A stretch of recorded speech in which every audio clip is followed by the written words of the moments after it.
outrés par les cas d'insécurité enregistrés sur les paisibles citoyens et leurs biens ces derniers temps sur l'ensemble du territoire national, le président de transition, président de la République, chef de l'État, général Mohamed Idriss Déby Itno, a convoqué ce lundi 13 mars 2023 une réunion d'urgence à l'effet d'apporter une réponse appropriée à cette situation déplorable. Au cours de la réunion, qui a duré moins de 30 minutes, des instructions claires ont été données au gouvernement avec à sa tête le Premier ministre de transition, Saleh Kebzabo, et par ricochet l'ensemble de l'appareil sécuritaire et militaire. Les ordres sont donnés et ils ne doivent souffrir d'aucune ambiguïté dans leur applicabilité. Le ministre de la Communication, porte-parole du gouvernement, Aziz Mohamed Saleh, au sortir de la réunion. Il a bien évidemment félicité les forces de défense et de sécurité qui agissent nuit et jour, notamment pour que l'intégrité du territoire soit pleinement assumée, mais il ne satisfait pas de cela.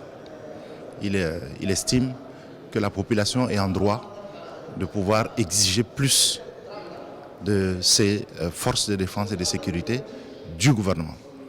Donc c'est une intervention en termes d'instruction du chef de l'État qui n'a pas fait lieu de débat et pour lequel le gouvernement et les forces de défense et sécurité ont tous pris acte pour que les choses puissent changer et évoluer positivement dans les plus brefs délais.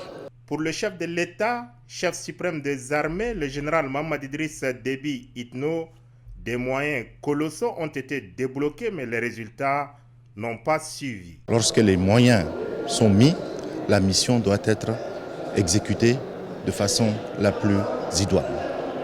Et donc ce sont des instructions claires, réaffirmées, où le chef de l'État attend à ce que les prochaines rencontres puissent être des résultats qui soient donnés en termes de baisse de l'insécurité, aussi bien au niveau de la capitale que dans les provinces.